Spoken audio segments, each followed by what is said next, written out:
എന്റെ പേര് നരേന്ദ്രൻ എന്ന. പ്രത്യേകിച്ചൊരു മേൽവിലാസമോ സ്വന്തമെന്ന് പറയാൻ ഒരാളോ എനിക്കില്ല. തികച്ചും അനാഥ.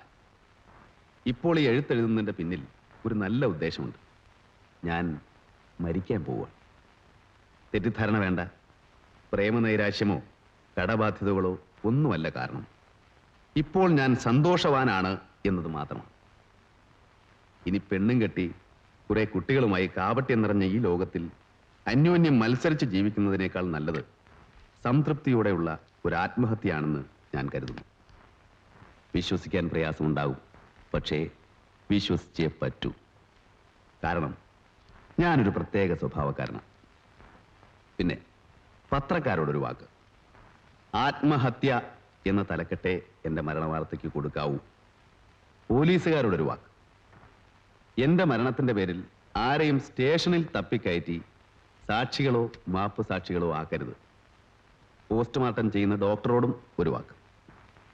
വർഷങ്ങളുടെ ശ്രമം കൊണ്ട് വളരെ കഷ്ടപ്പെട്ട് ഞാൻ തന്നെ ഉണ്ടാക്കിയെടുത്ത എൻ്റെ ഈ നല്ല ശരീരം സാധാരണ ചെയ്യുന്ന പോലെ കീറി മുറിച്ച് വൃത്തികേടാക്കരുത്. ജീവിച്ചിരിക്കുന്ന എല്ലാവർക്കും നന്മ വരട്ടെ. സ്നേഹപൂർവം, സ്വന്തം നരേന്ദ്രൻ.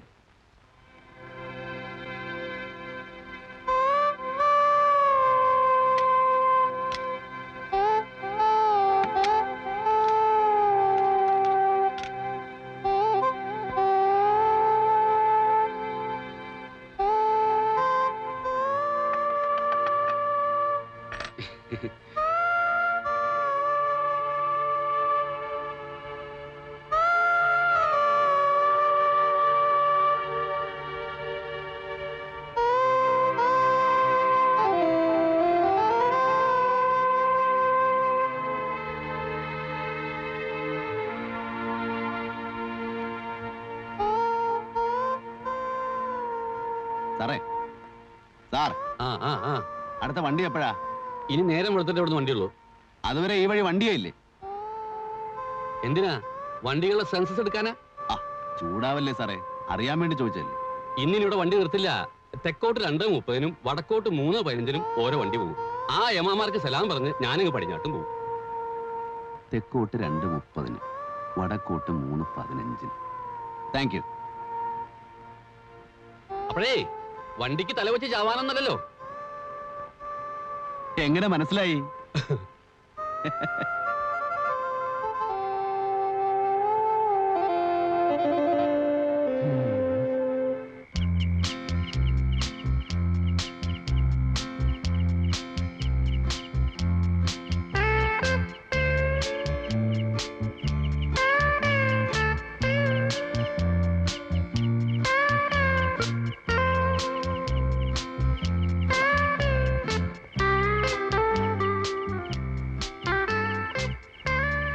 രണ്ട് 30-ന് തെക്കോട്ട്. അവൻ തന്നെ ആയിക്കൊള്ളട്ടെ അന്തകൻ.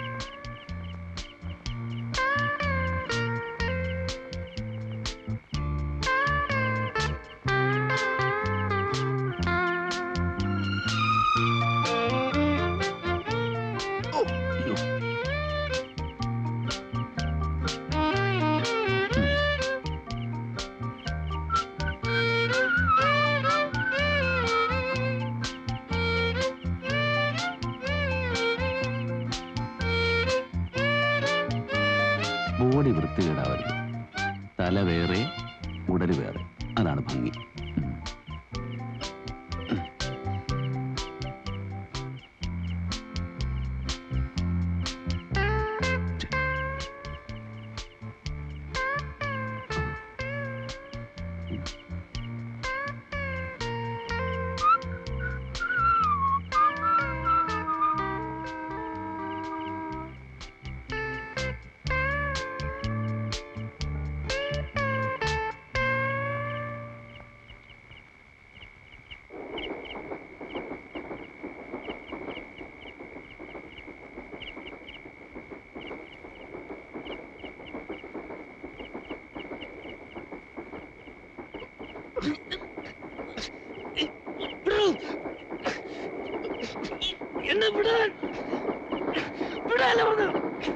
എനിക്ക് മരിക്കണം.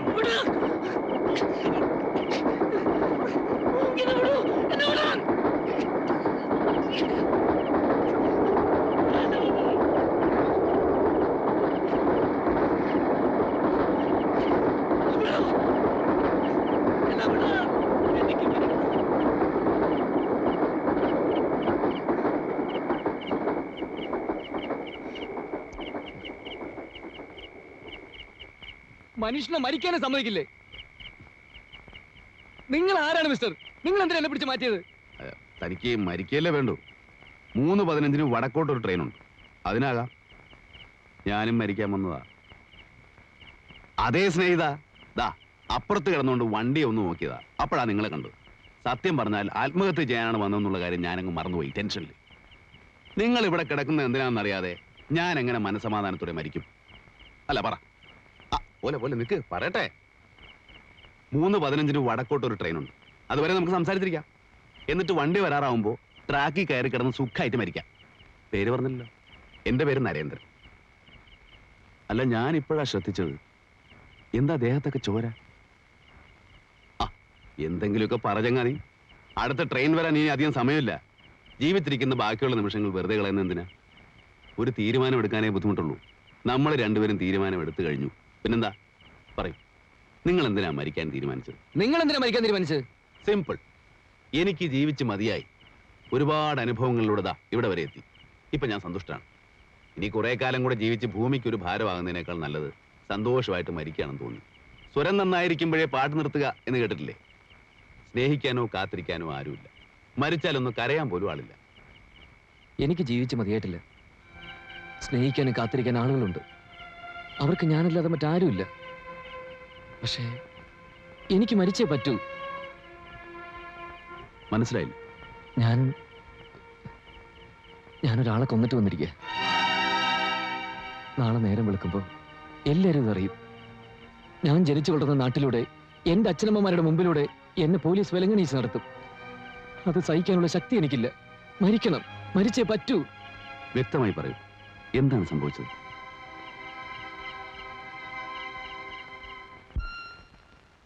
ഒരു റിട്ടയർഡ് സ്കൂൾ മാസ്റ്ററാണ് എൻ്റെ അച്ഛൻ. എനിക്കൊരു ജോലി കിട്ടാൻ എന്നും പ്രാർത്ഥിക്കാറുള്ള അമ്മയും അനിയത്തി. ഇന്റർവ്യൂ, പരീക്ഷകൾ ഒന്നും ശരിയായില്ല. ആ സമയത്ത് ദേവദൂതനെ പോലെ ഒരാൾ പ്രത്യക്ഷപ്പെട്ടു. ഡേവിഡ്. നമസ്കാരം. അയാൾ അച്ഛൻ്റെ ഒരു പരിചയക്കാരനായിരുന്നു. നീ ഡേവിഡിനെ അറിയില്ലേ? അറിയാം. ജോലിയൊന്നും ആയില്ലല്ലേ? ഇല്ല. ഞാനൊരു ജോലി ശരിപ്പെടുത്തി തന്നാൽ സ്വീകരിക്കാൻ തയ്യാറാണ്. എനിക്കൊരു ജോലി ശരിയാക്കി തരാമെന്ന് അയാളെ ഏറ്റു. പക്ഷെ ഒരു കണ്ടീഷൻ. ഒരു ചിട്ടി കമ്പനിയിൽ മാനേജർ. ജോലി കിട്ടണമെങ്കിൽ പക്ഷെ 1 ലക്ഷം രൂപ ഡെപ്പോസിറ്റ് ചെയ്യണം. കുറെ നിക്ഷേപകരെ സംഘടിപ്പിച്ചു കൊടുക്കുകയും വേണം. പലതും പറഞ്ഞ് ഞങ്ങളെ അയാൾ വിശ്വസിപ്പിച്ചു. 1 ലക്ഷം. നിങ്ങൾ ആരും അതോർത്ത് ബുദ്ധിമുട്ടൊന്നുമില്ല. എനിക്കത് വിധിച്ചിട്ടില്ലെന്ന് ഞാൻ കരുതിക്കൊള്ളാം. എന്നാലും മോനെ, നിനക്കൊരു ജോലിക്ക് വേണ്ടിയല്ലേ? അങ്ങനെ കരം ചോദിച്ചാലും അച്ഛൻ 1 ലക്ഷം രൂപ ഇക്കാലത്ത് ആരും തരില്ല. തന്നാൽ നമുക്ക് എങ്ങനെ തിരിച്ചു കൊടുക്കാൻ പറ്റും? ചേട്ടൻ വിഷമിക്കണ്ട, ഇതുകൊണ്ട് വിറ്റോളൂ. കടം വാങ്ങിയും അനിയത്തിയുടെ ആഭരണങ്ങൾ വിറ്റും പണമുണ്ടാക്കി. പരിചയമുള്ള പലരെയും ചെന്ന് കണ്ട് നിർബന്ധിച്ച് RK ചിറ്റ് ഫണ്ടിൽ നിക്ഷേപകരാക്കി. ഒരു ജോലി കിട്ടിയാൽ കുടുംബം രക്ഷപ്പെടുമല്ലോ എന്ന ആശ്വാസമായിരുന്നു ഞങ്ങൾക്ക്. വളരെ ബുദ്ധിമുട്ടുണ്ടാക്കി കാശാണ്. അത് പിന്നെ എനിക്ക് അറിഞ്ഞുകൂടെ? എന്തായാലും ഒരു ജോലി കിട്ടിയില്ലേ? സമയമായി.